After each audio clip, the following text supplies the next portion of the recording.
Hola, soy Mateo. El día que mis propios hijos me dejaron en este asilo, me quitaron las llaves de mi casa y el control de la empresa que levanté desde cero, sentí cómo el aire se me escapaba de los pulmones. Me dijeron que era por mi bien, para que estuviera mejor cuidado, pero sus ojos no mentían. Vi la codicia, la prisa por deshacerse del viejo estorbo. A veces, el silencio de un hijo duele más que cualquier grito. ¿Alguna vez has sentido que las personas por las que diste todo te pagaron con la traición más fría? Antes de contarte el momento exacto en que escuché por accidente la conversación que reveló su verdadero plan, comenta aquí desde donde me estás viendo y suscríbete al canal.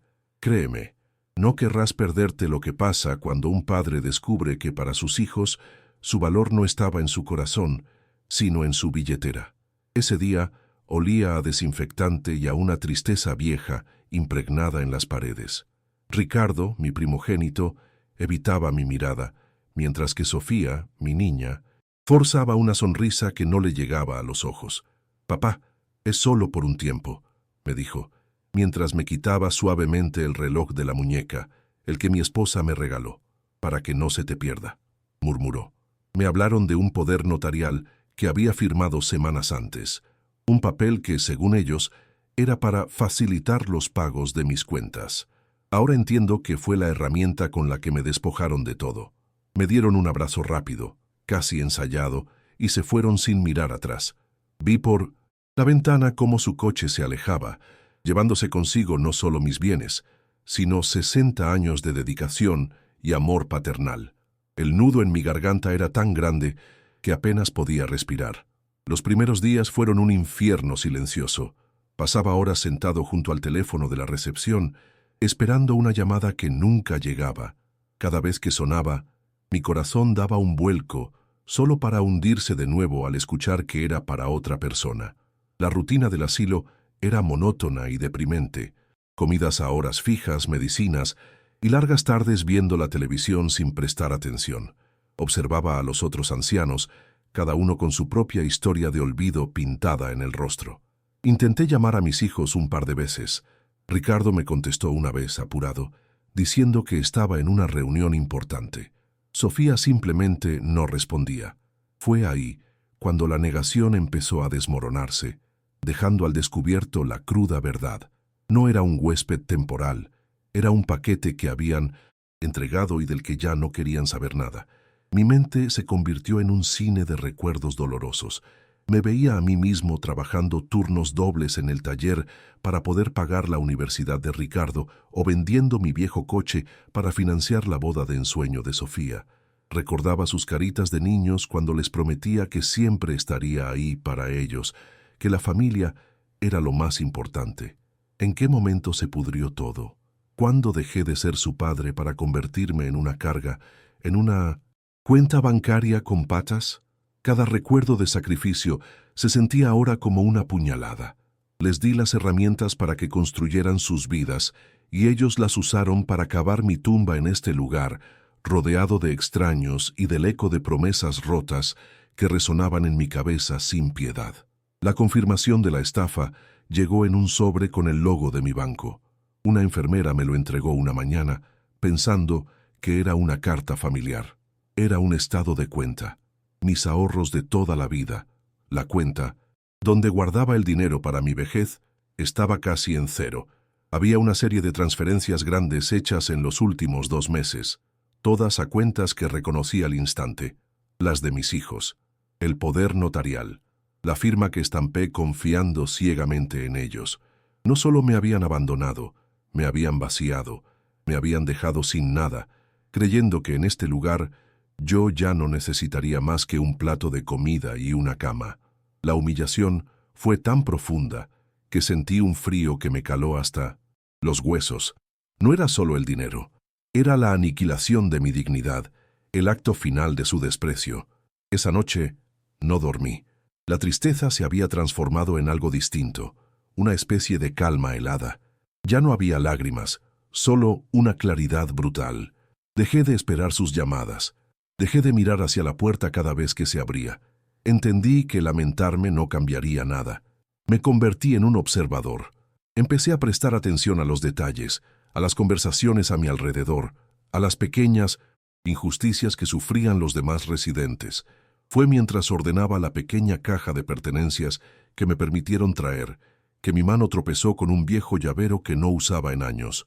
Dentro, escondido en un compartimento secreto que ni mis hijos conocían, había una pequeña llave doblada, una llave que no abría ninguna puerta de mi antigua casa, sino algo mucho más antiguo y olvidado. Un pequeño destello de memoria se encendió en la oscuridad de mi mente. Aquella llave diminuta y torcida se sentía fría y pesada en la palma de mi mano, un ancla a un pasado que creía sepultado. No era una llave cualquiera, era el acceso a una pequeña caja de seguridad en un banco del centro, uno de esos antiguos con mostradores de mármol.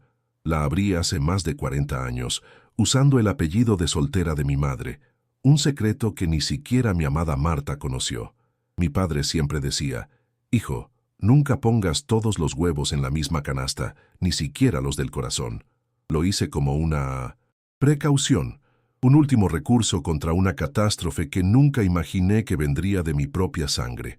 En esa caja no había una fortuna, pero sí documentos, algunos bonos al portador que compré en mi juventud y, lo más importante, el título de propiedad original de un pequeño terreno que heredé de mi abuelo, un activo que mis hijos desconocían por completo.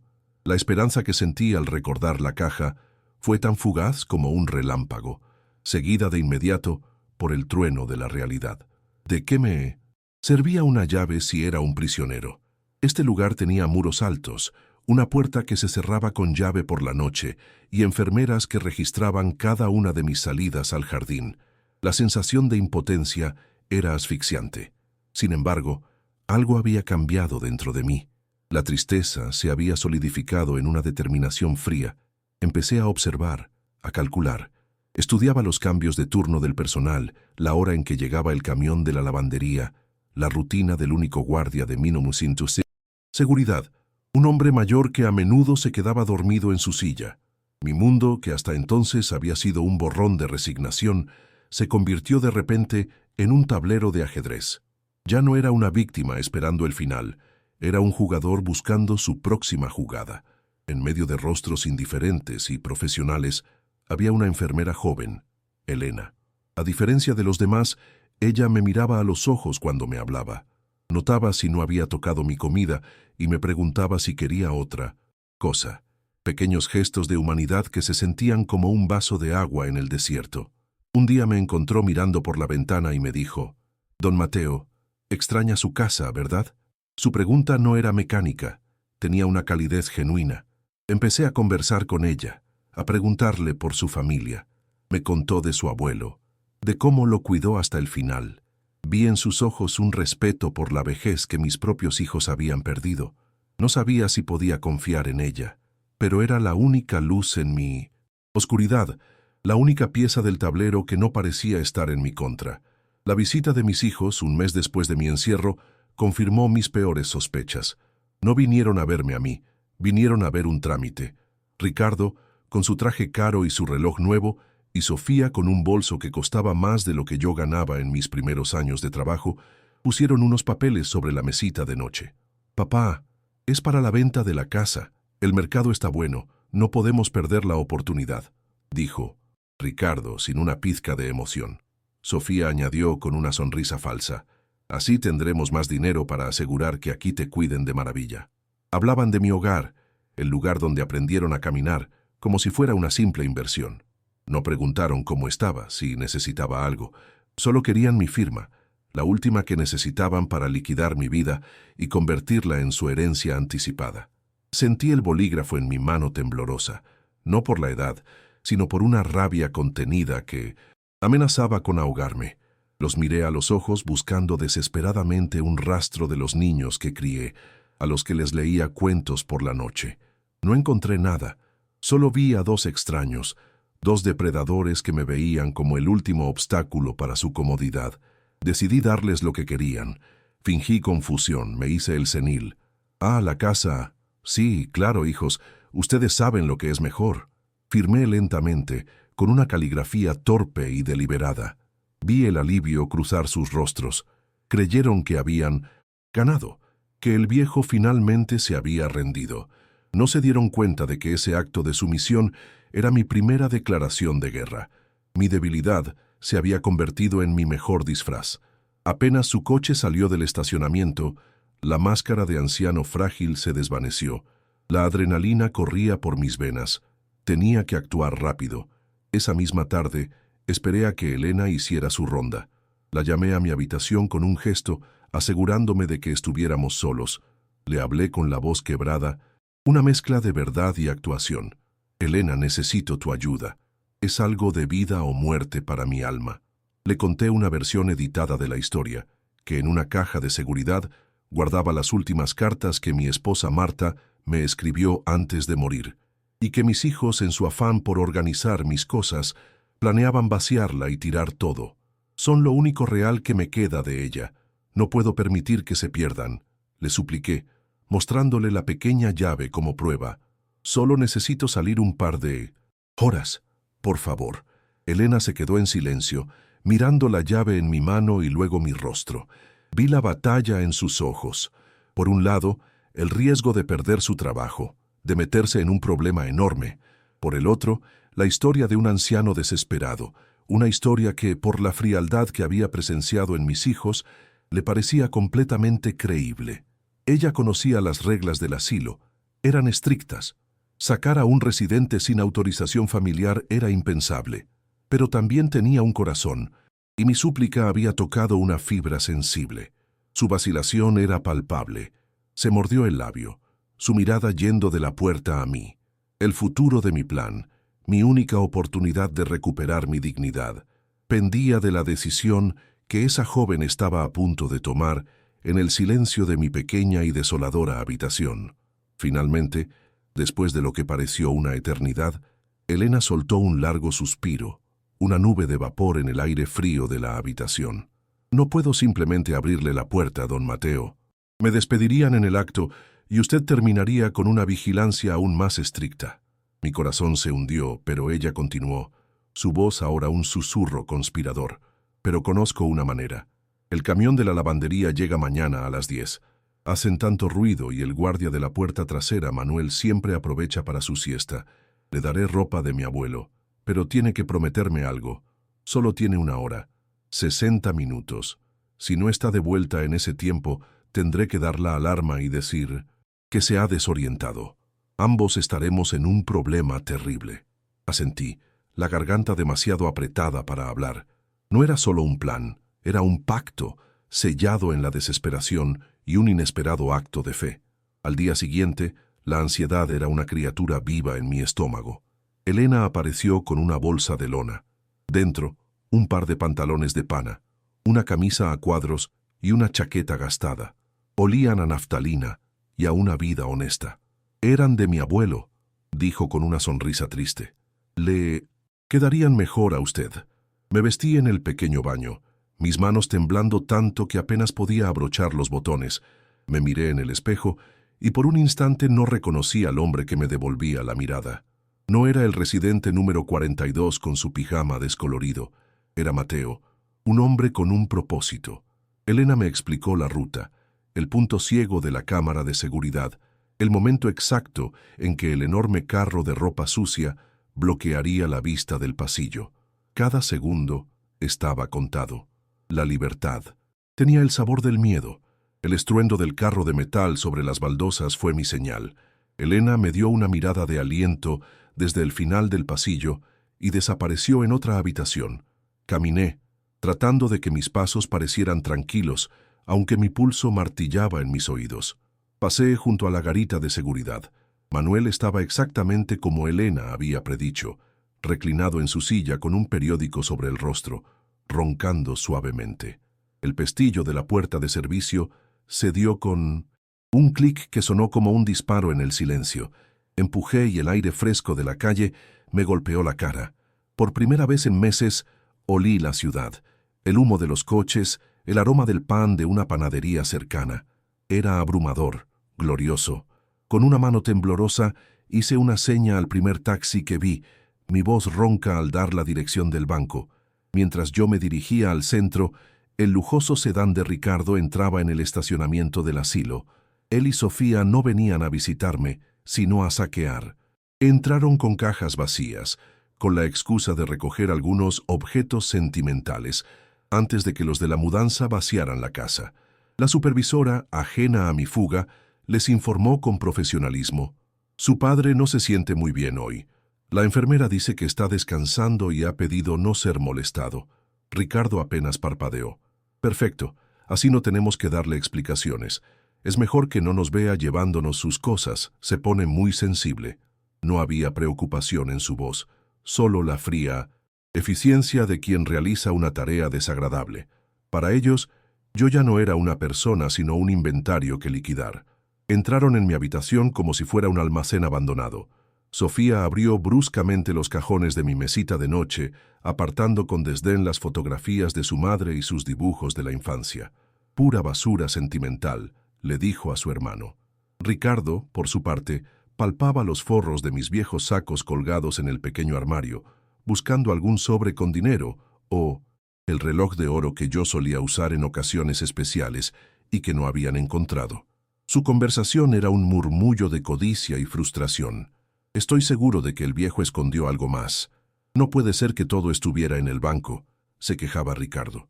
Estaban profanando el último rincón de mi existencia, buscando migajas después de haberse comido el pan entero, y su falta de respeto era la humillación definitiva. Fue Sofía quien lo encontró, al levantar la pequeña caja de madera donde yo guardaba mis gemelos. Notó que el fondo estaba suelto. Lo forzó con las uñas y una delgada tabla de madera cedió. Dentro no había dinero, sino un viejo sobre amarillento. Lo abrió con impaciencia. Contenía una carta de mi abuelo, fechada en 1965, felicitándome por haber usado parte de mi primer sueldo para comprar ese pedazo de tierra junto al viejo camino del río, una inversión para el futuro, hijo. Ricardo y Sofía se miraron, confundidos. Conocían cada propiedad, cada cuenta, cada acción. ¿De qué terreno hablaba esta carta? No era una prueba de nada concreto, pero era una anomalía, una pieza que no encajaba en el rompecabezas de mi supuesta ruina. La duda se instaló en sus rostros, y con ella un nuevo brillo de avaricia. Regresé al asilo con el corazón en la boca, un minuto antes de que se cumpliera mi hora. Elena me esperaba junto a la puerta de servicio, su rostro pálido por la tensión. Gracias a Dios, susurró, ayudándome a entrar. Sus hijos estuvieron aquí. Me lo contó, todo deprisa, su llegada inesperada, cómo revolvieron cada centímetro de mi habitación, la frustración en sus voces. Sentí un frío glacial recorrer mi espalda. No era solo la violación de mi espacio, era la confirmación de que su sed no tenía fondo. Apreté en mi bolsillo el sobre que acababa de sacar de la caja de seguridad, que ahora contenía los documentos originales del terreno y los bonos. Mi pequeña escapada ya no era solo un acto de recuperación. Se había convertido en una carrera contrarreloj. Los buitres habían olido algo más y sabía que volverían, más hambrientos que nunca. Con los documentos de vuelta en mi poder, escondidos torpemente bajo el colchón de mi cama, la habitación del asilo se sentía más pequeña y sofocante que nunca. Cada crujido en el pasillo, cada llave girando en una cerradura, me hacía saltar. Ya no era solo un anciano abandonado, era un hombre con un secreto peligroso. La visita de mis hijos, su búsqueda desesperada, me había dejado claro que no se detendrían. Habían olido la posibilidad de más dinero, y ahora eran como tiburones que han probado la sangre. Sabía que no podía quedarme con esos papeles aquí. Este lugar, que había sido mi prisión, ahora era también el campo de batalla, donde se libraría la última defensa de mi vida. Y yo estaba completamente solo, rodeado por el enemigo sin que ellos lo supieran. Mi única ventaja era que aún me subestimaban, y planeaba usar esa subestimación hasta las últimas consecuencias. Necesitaba un abogado, y no uno cualquiera. Necesitaba a alguien de mi entera confianza, alguien que conociera al hombre que yo era antes de que me convirtieran en esta sombra. El nombre de Mateo vino a mi mente como un faro en la niebla. Fuimos amigos desde la juventud, socios en pequeños negocios fallidos antes de que yo levantara mi empresa.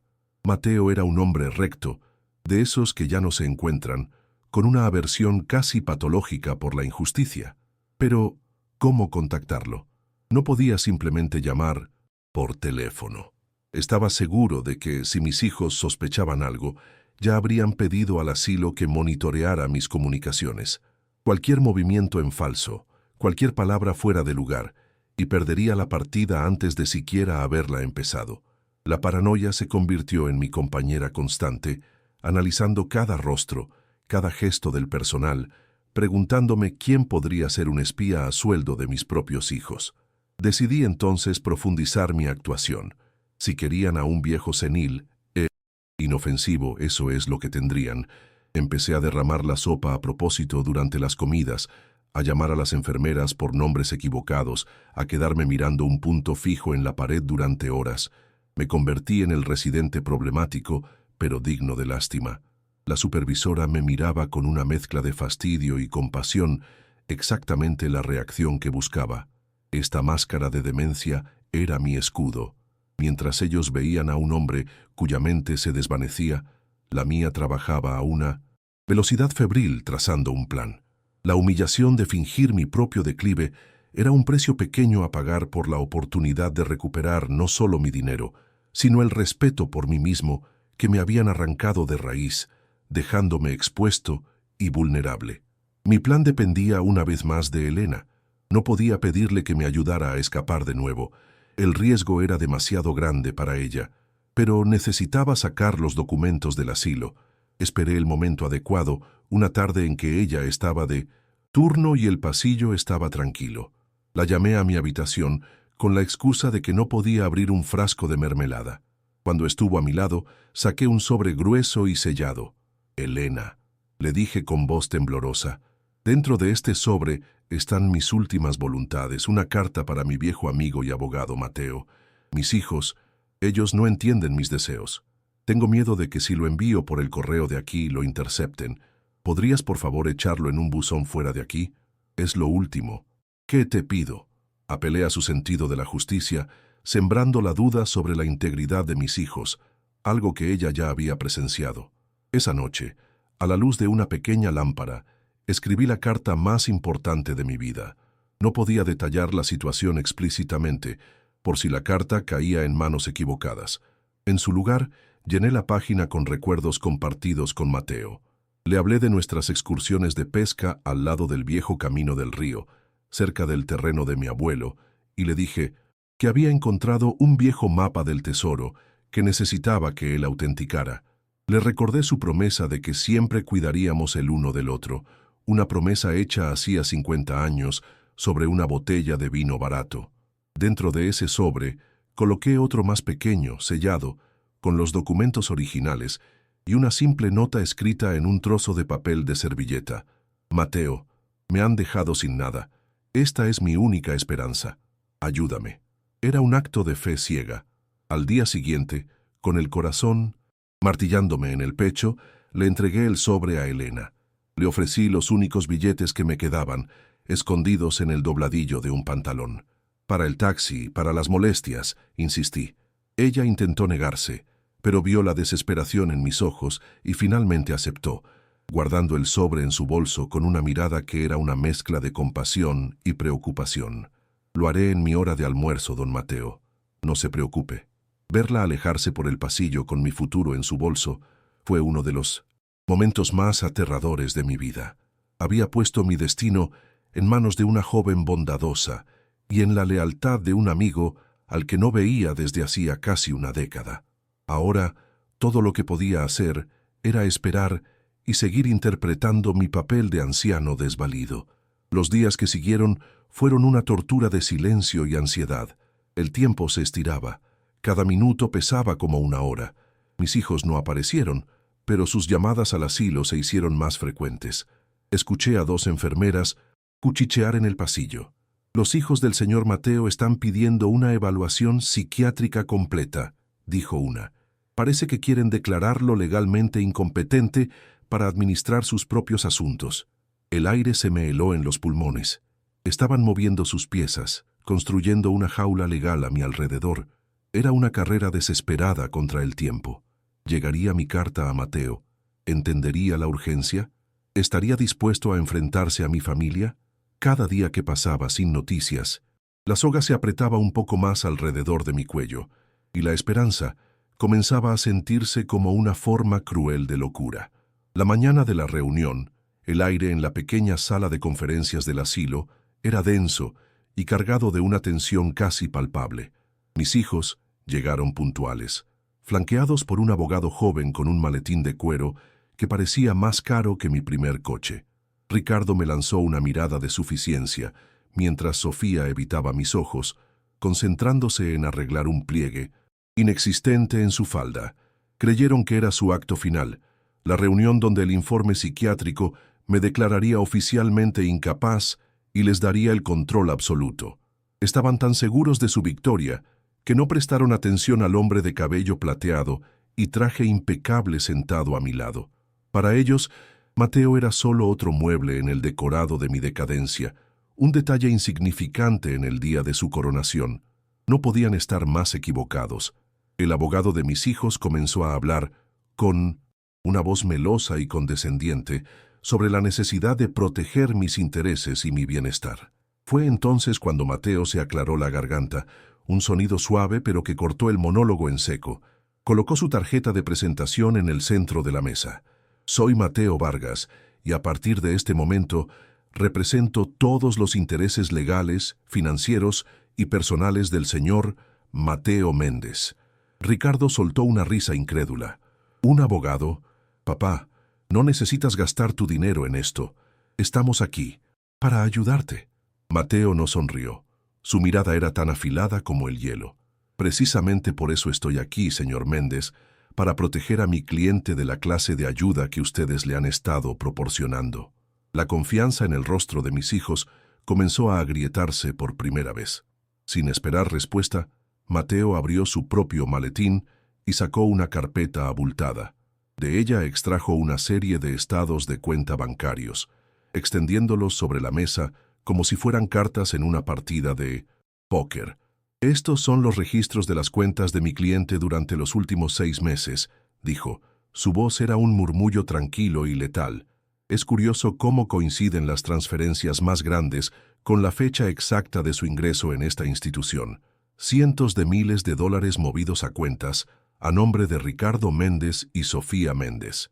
Quieren explicarle a un posible juez cómo administrar los bienes de su padre implicaba comprar un coche deportivo y liquidar la hipoteca de una casa de Minomesh. ¿Verano? Sofía se quedó sin aliento, y el rostro de Ricardo se tiñó de un rojo furioso. Su abogado carraspeó, visiblemente incómodo. Pero Mateo aún no había terminado. Sacó un segundo documento, un pergamino viejo y amarillento con sellos oficiales. Y luego está esto, continuó deslizándolo por la mesa, el título de propiedad original de un terreno de 20 hectáreas junto al río, adquirido por mi cliente en 1968, un activo que, convenientemente, no apareció en el inventario de bienes que ustedes presentaron para obtener el poder notarial. Hizo una pausa dramática antes de sacar un último papel, un informe de tasación moderno. Debido a la reciente aprobación del nuevo corredor industrial, este pedazo de tierra inútil, como ustedes lo habrían llamado, está valorado actualmente en 8 millones de dólares.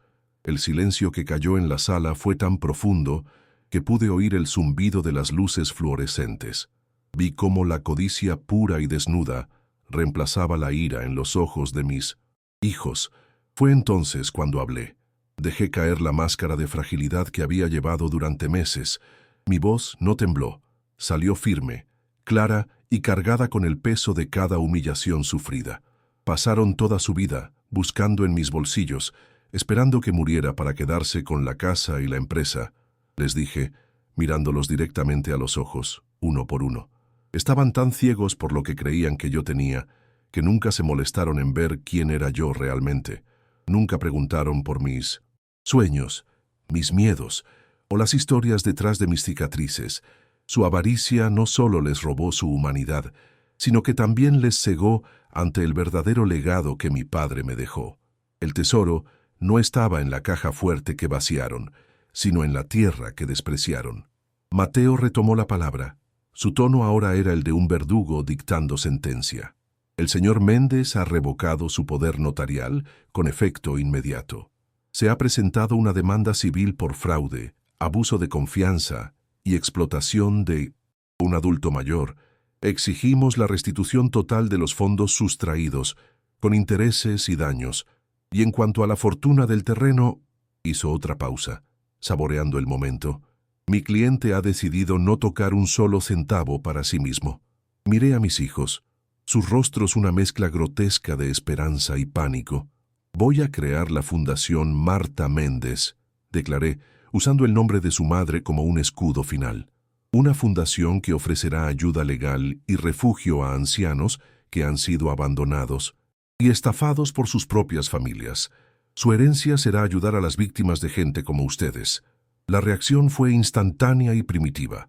Ricardo se puso de pie de un salto, golpeando la mesa con el puño. «No puedes hacer eso.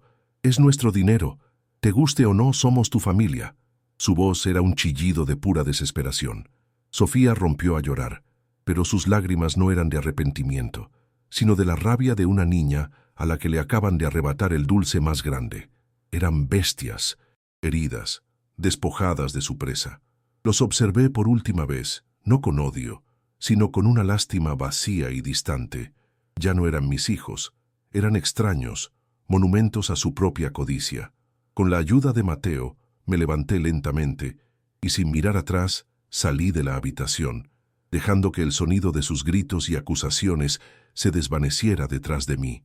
Por primera vez en meses sentí que podía respirar de nuevo. Salí de ese asilo sin mirar atrás ni una sola vez. Mateo caminaba a mi lado. Su presencia era un ancla de solidez en medio del torbellino de emociones que sentía. El sol de la tarde me pegó en la cara, y por primera vez en meses sentí su calor no como un recordatorio del tiempo que pasaba encerrado, sino como una promesa. El aire olía a asfalto caliente y a los tilos del bulevar, un perfume de libertad que casi me hace llorar. No era una alegría desbordante, sino una calma profunda y pesada, la calma que llega después de una guerra larga y dolorosa. Cuando subí al coche de Mateo, escuché el portón del asilo cerrarse con un chirrido metálico. Ese sonido no fue el de una puerta que se cierra, sino el de una tumba que finalmente era sellada para siempre, con todos los fantasmas de mi vida anterior dentro de ella. Las consecuencias para Ricardo y Sofía fueron tan rápidas como brutales, aunque yo no presencié nada directamente. Mateo se encargó de todo, informándome con una eficiencia casi quirúrgica. La demanda los golpeó con la fuerza de un tren. Sus cuentas bancarias fueron congeladas de inmediato. Ricardo tuvo que vender su preciado coche deportivo a una fracción de su valor para cubrir los honorarios iniciales de su abogado. Sofía, según me contó Mateo, fue vista en una tienda de consignación de lujo, vendiendo sus bolsos y joyas, con el rostro hinchado por el llanto y la humillación. Su mundo, construido sobre los cimientos de mi dinero, se derrumbó como un castillo de naipes. La noticia de la demanda se filtró en sus círculos sociales, y los que antes los admiraban por su éxito, ahora los señalaban como los hijos que estafaron y abandonaron a su propio padre. La vergüenza fue su verdadera condena. Con el primer millón recuperado del terreno, no compré una casa nueva ni un coche de lujo. Hice exactamente lo que había prometido. Encontramos un viejo edificio en el centro de la ciudad, uno con grandes ventanales y pisos de madera que crujían, y lo convertimos en la sede de la Fundación Marta Méndez. Contraté a un equipo de jóvenes abogados y trabajadores sociales llenos de fuego y empatía. La primera persona que ayudamos fue una anciana llamada Isabel, a quien su propia nieta le había vaciado la cuenta de pensiones. Cuando firmé el cheque para cubrir sus gastos legales y asegurarle un lugar digno donde vivir, sentí la mano de mi esposa en mi hombro. El dinero que mis hijos habían codiciado hasta la inhumanidad ahora se estaba usando para restaurar la dignidad que otros como ellos intentaban robar. Mi dolor se estaba transformando en el propósito de alguien más. Un par de meses después recibí una carta. La letra, torpe y casi infantil por la prisa, era inconfundiblemente la de Sofía. No había un saludo. La carta era un torrente de acusaciones y autocompasión. Me culpaba por haber destruido sus vidas, por haberlos humillado públicamente. por no haber entendido que ellos solo querían lo mejor para todos. En ningún párrafo había una disculpa, ni una pizca de arrepentimiento por sus acciones, solo la rabia de haber sido descubiertos y despojados de lo que consideraban suyo por derecho. «Aún somos tu familia», concluía la carta, una frase que ya no era un lazo de sangre, sino una patética herramienta de manipulación. Leí la carta una vez, sin sentir ni una punzada de ira o tristeza, solo un vacío inmenso. Luego la rompí en pedazos pequeños y la dejé caer en el bote de la basura, junto con los últimos vestigios de afecto que pude haber sentido por ellos. Mi nueva vida es tranquila, pero no solitaria. Alquilé un pequeño apartamento con un balcón que da a un parque, donde cada mañana me siento a leer el periódico con una taza de café. Adopté a un perro viejo de un refugio, un mestizo llamado Bruno, que cojea un poco, como yo. Pasamos las tardes caminando lentamente por el parque, observando a los niños jugar. Varias veces por semana voy a la fundación, no como el jefe, sino como un voluntario más. Escucho las historias, ofrezco una palabra de aliento. A veces solo me siento en silencio junto a alguien que lo ha perdido todo, haciéndole saber que no está solo. Elena, la joven enfermera, viene a visitarme los domingos. Con mi ayuda está terminando una especialización en geriatría. No es mi hija, pero en su bondad y respeto encuentro un consuelo familiar que la sangre nunca pudo darme. Nunca más volví a ver a Ricardo o a Sofía. Mateo me dijo que se mudaron a otra ciudad, tratando de escapar de la reputación que ellos mismos se habían forjado. A veces, en la calle, mi corazón da un vuelco al ver a un hombre joven con la misma postura arrogante de Ricardo, o a una mujer con el cabello del color del de Sofía. Es un dolor fantasma, el eco de un amor que fue amputado. No les deseo el mal, pero tampoco les deseo el bien. Simplemente ya no existen para mí. Son dos extraños con los que comparto un pasado y un apellido. El verdadero castigo que recibieron no fue la pérdida del dinero, sino la vida vacía que ahora deben habitar, una vida en la que descubrieron que el precio de su codicia fue su propia alma. Y ese es un tipo de quiebra del que ningún abogado puede salvarte. Mucha gente me pregunta si me siento como un ganador, si disfruto de la caída de mis hijos. La verdad es que no. No hubo celebración, ni champán, ni una pizca de alegría vengativa. Solo sentí el profundo y silencioso alivio de quien vuelve a respirar después de casi ahogarse. Ganar esta batalla tuvo un precio terrible. La confirmación final de que los dos seres a los que les di la vida ya no formaban parte de la mía. Me quedé con el dinero, sí, pero perdí a mis hijos para siempre. Y aunque fue una elección que ellos tomaron, la amputación duele igual.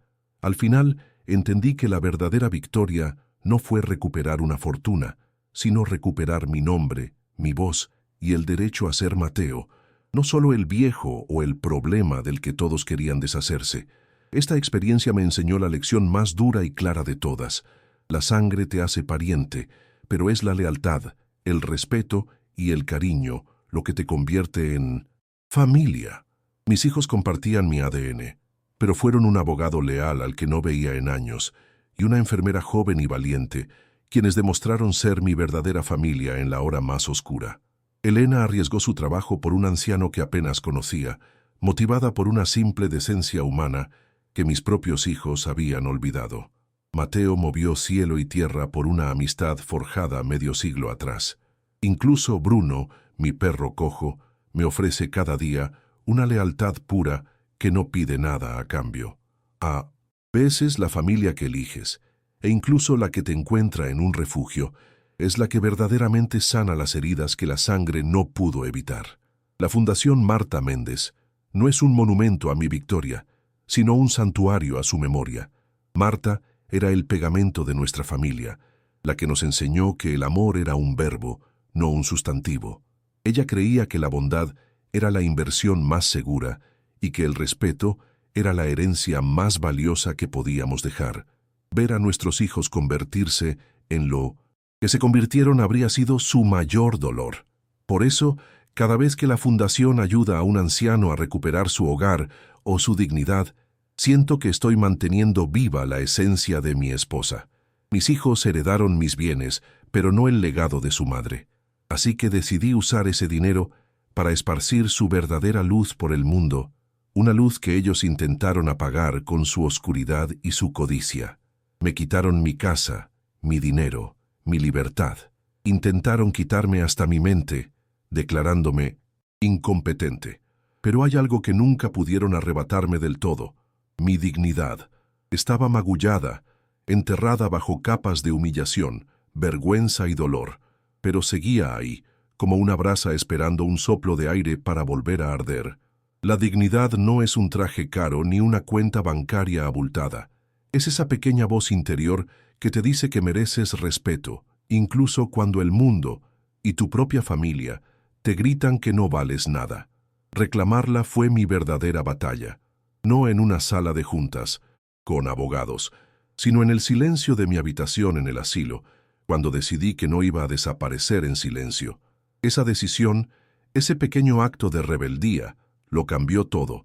Hoy, cuando me miro al espejo, ya no veo al hombre roto que mis hijos abandonaron. Veo las arrugas de una vida larga, las cicatrices de una batalla dura y los ojos de alguien que aprendió a valerse por sí mismo a los 80 años. No vivo anclado en el rencor. El rencor es un veneno que uno se toma esperando que el otro muera. Y yo he decidido vivir. Encuentro alegría en las cosas pequeñas: el sol en mi balcón, el paseo lento con Bruno, la sonrisa agradecida de alguien a quien hemos ayudado en la fundación. He aprendido que la felicidad no es la ausencia de problemas, sino la capacidad de lidiar con ellos. Mi vida no es perfecta ni fácil, pero por primera vez en mucho tiempo siento que es auténticamente mía, y esa paz no tiene precio. Mi historia no es sobre una herencia millonaria, sino sobre el valor incalculable de ser visto, de ser escuchado y de luchar por el respeto que todos merecemos, sin importar nuestra edad. Tu valor no disminuye por la incapacidad de otros para verlo. Es una llama que llevas dentro y que nadie puede apagar si tú no se lo permites.